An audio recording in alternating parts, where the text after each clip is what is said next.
Meus irmãos, a minha saudação é com a paz do Senhor. Amém? Todos estão felizes com Jesus? Tiveram um dia agradável com a mãe, com os filhos? Amém ou não amém?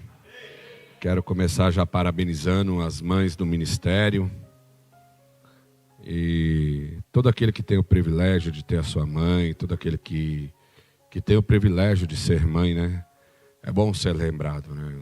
Por mais que saibamos que hoje é uma data mais mercantil, mais para aquecer o mercado mesmo, mas é bom você ser honrado.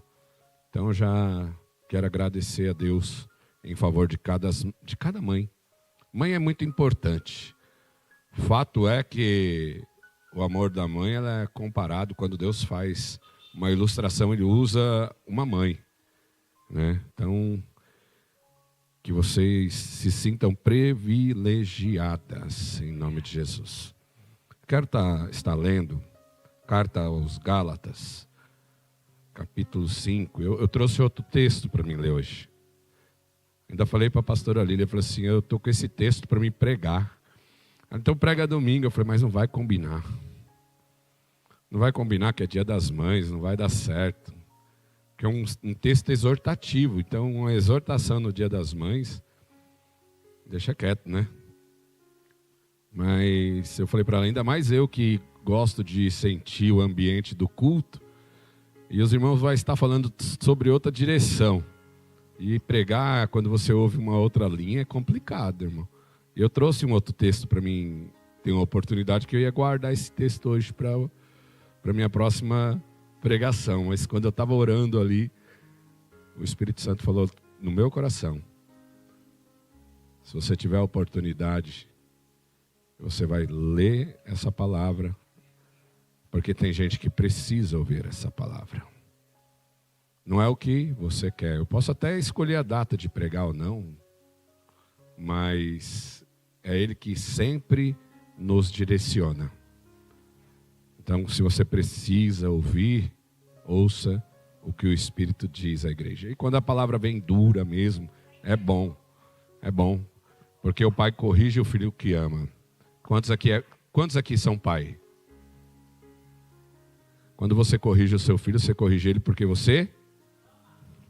Carta aos Gálatas, capítulo 5, versículo 13, a seguir, diz assim: porém, vós, irmãos, fostes chamados à liberdade, porém não sabeis usar da liberdade para dar ocasião à carne. Sedes antes servos um dos outros, pelo amor, porque toda a lei se cumpre em um só preceito, a saber, amará o teu próximo como a ti mesmo. Se vos, porém, vos moldeis e devorais uns aos outros, vedes que não sejais mutuamente destruídos. Versículo 16. Digo, porém, andai no Espírito, e jamais satisfarei a concupiscência da carne, porque a carne milita contra o Espírito, e o Espírito contra a carne, porque são opostos entre si, para que não façais o que porventura seja do vosso querer. Mas se sois guiados pelo Espírito, não estáis sobre a lei. Ora, as obras da carne são conhecidas, e são prostituição, impureza, lascívia, idolatria, feitiçaria, inimizade, porfia, ciúmes, iras, discórdia, dissensões, facções, invejas, bebedices, glutonaria e coisas semelhantes a esta, a respeito das quais eu vos declaro, como já outrora vos preveni, que não herdarão o reino de Deus os que tais coisas praticam. Mas o fruto do Espírito é amor, alegria, paz, longanimidade, benignidade, bondade, fidelidade, mansidão, domínio próprio. Contra estas coisas não há lei. E os que são de Cristo Jesus crucificarão a carne com suas paixões e concupiscência. Se vivemos no Espírito, andemos também no Espírito. Não nos deixemos possuir de vanglória, provocando uns aos outros, tendo inveja uns dos outros. Pai, em nome de Jesus Cristo, está aqui a leitura da Tua Palavra. Que a Tua Palavra tenha total poder e liberdade a falar aos nossos corações. Senhor, toma nossa mente cativa, abra o nosso coração, o nosso ouvido, para que possamos ouvir a Tua Palavra, entender a Tua Palavra e ser guiado pela Tua Palavra. Tenha total poder e liberdade a falar aos nossos corações nessa noite. É um pedido da minha alma a Ti. E quem concorda diz amém. Podem se assentar, queridos, em nome de Jesus. E as palmas glorificam o nome do Senhor. O apóstolo Paulo, ele escreve aos Gálatas. É uma das cartas que Paulo ele vai falar sobre a obra da carne, a obra do Espírito. Vai falar sobre a liberdade, o amor. Vai falar também um texto muito interessante sobre aquilo que você semeia, você vai colher. Há quem seja contra, né? Há quem seja contra. Tem gente que quer mudar a Bíblia, infelizmente, mas não tem como. Não tem como. A palavra de Deus ela é imutável. Ela tem aplicações para as nossas vidas. Mas não dá para mudar o que está escrito. Paulo diz assim no versículo 3. Você já é livre. Porém, você tem que saber como usar a liberdade. Você já não é mais escravo do pecado. Porque o pecado ele tinha uma condenação. O pecado ele já não é mais prisioneiro da sua alma. Você foi livre através do sacrifício de Cristo na cruz do Calvário. Toda a condenação que estava imposta sobre as nossas vidas, Jesus entregando na cruz do Calvário, Ele paga a conta. É como você chegar num lugar para num lugar para você se alimentar e chega lá, está tudo pago. Você não precisa gastar nada. Porém, o pecado ele ainda é intrínseco sobre as nossas vidas. Porque nós ainda estamos na carne. Porém, o homem, o ser humano, ele é corpo, alma e espírito. Uma tricotomia. Há quem defenda a dicotomia, também não está errado. É quem faz a relação da alma e do espírito em um só ser. Eu acredito na tricotomia, corpo, alma, espírito. Paulo diz que uma vez que você é liberto, você pode usar essa liberdade para boas obras, para fazer o bem, para praticar o bem. Você pode analisar a sua vida antes de Cristo e fazer uma comparação, um comparativo e dizer: antes de Cristo eu era agressivo, eu era irresponsável, eu era mulherengo, eu era todas essas coisas que o mundo lhe propõe. Mas quando Cristo entra na sua vida, o Espírito Santo começa a habitar no seu ser. Você é transformado em uma nova criatura. E essa nova criatura, ela tem que aproveitar essa liberdade para fazer o bem, para praticar o bem. Porém, é uma briga, porque uma vez que se você não alimenta o espírito, a carne ela vai sobressair, ela vai ganhar espaço sobre a sua vida. Eu falei esses dias atrás, o Espírito Santo está toda a vida me trazendo nesse texto, toda a vida me trazendo essa mesma mensagem. Pastor, mas você está sendo repetitivo. Mas talvez é porque você ainda não entendeu que você é uma nova criatura. E as coisas velhas já ficaram para trás. Aquilo que você era antes, você tem que combater. Você não pode aceitar e dizer, eu nasci assim, eu vou permanecer assim. Você era assim. A não ser que você se enquadre na natureza carnal e queira permanecer na natureza carnal e não andar no Espírito. Andar no Espírito é rejeitar as obras da carne. Há dois grupos que ele fala aqui. O grupo, dois cenários. Ele vai começar a relatar. Do versículo 19 até o versículo 21. Dois cenários.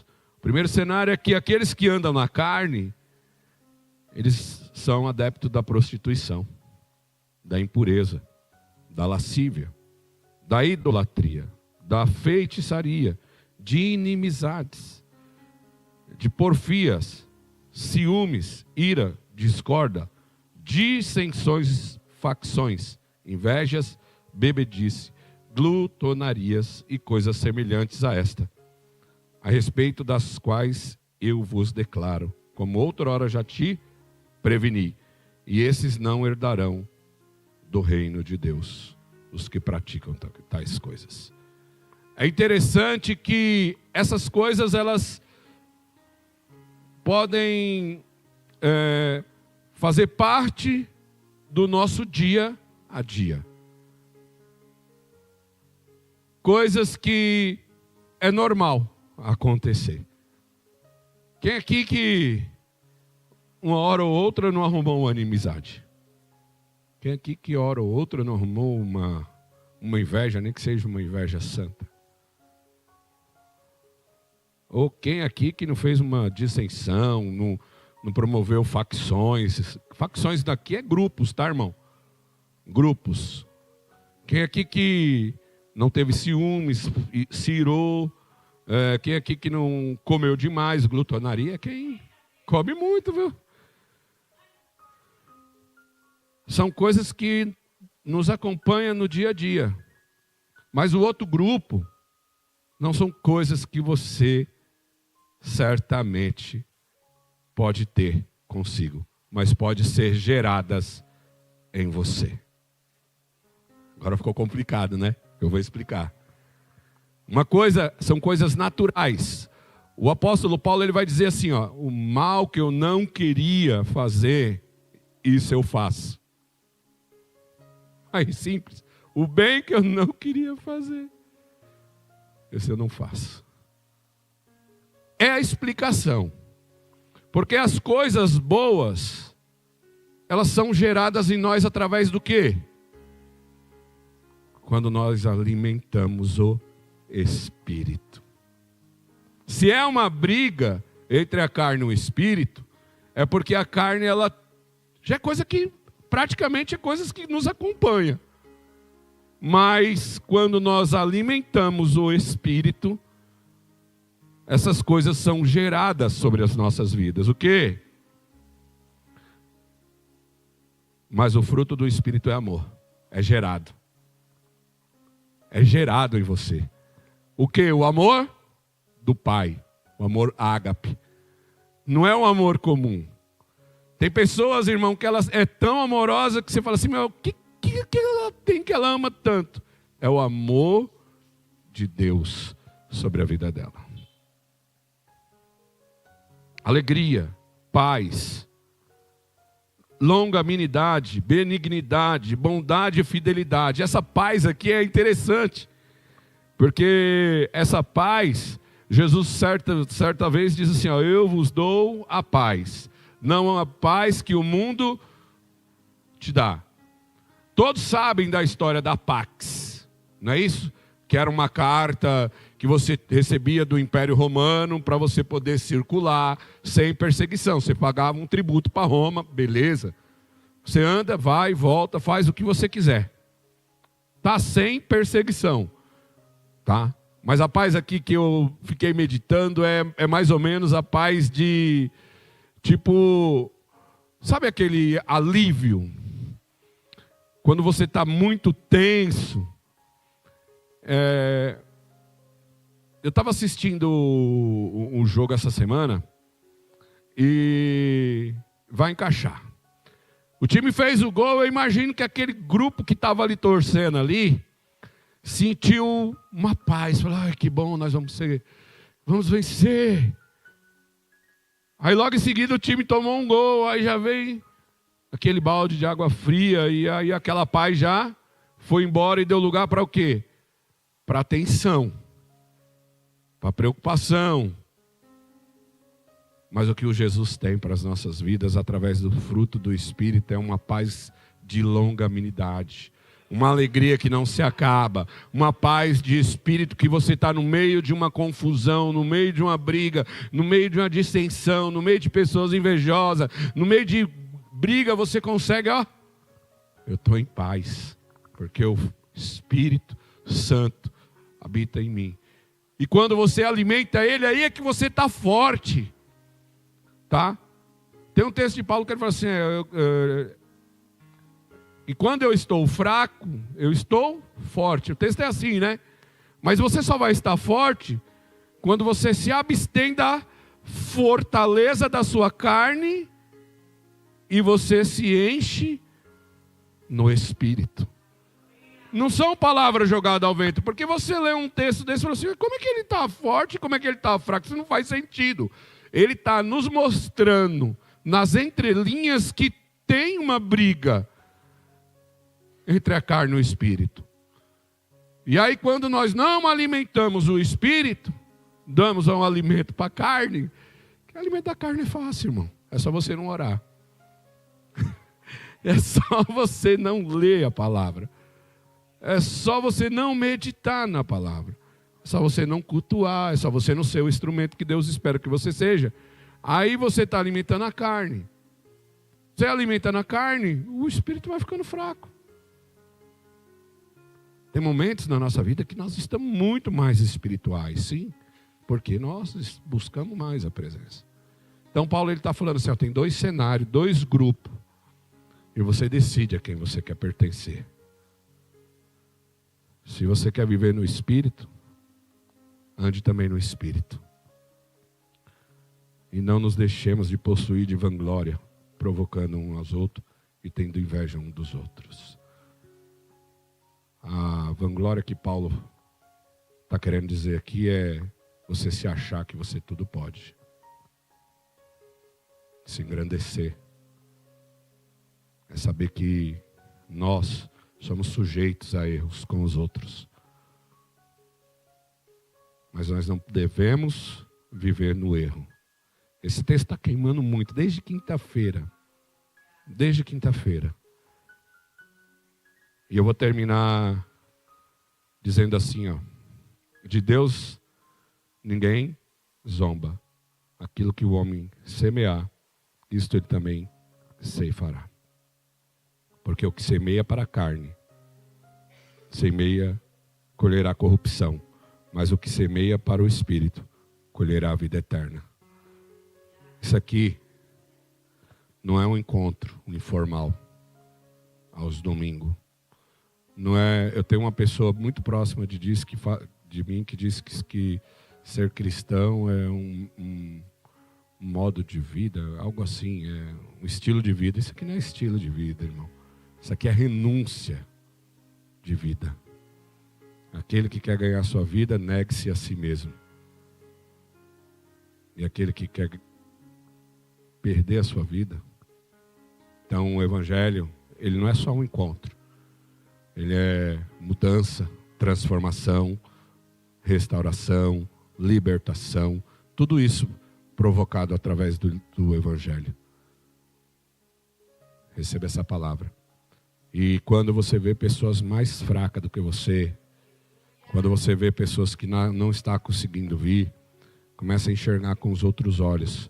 Porque talvez ela não tenha tido a força necessária que ela precisava para estar presente.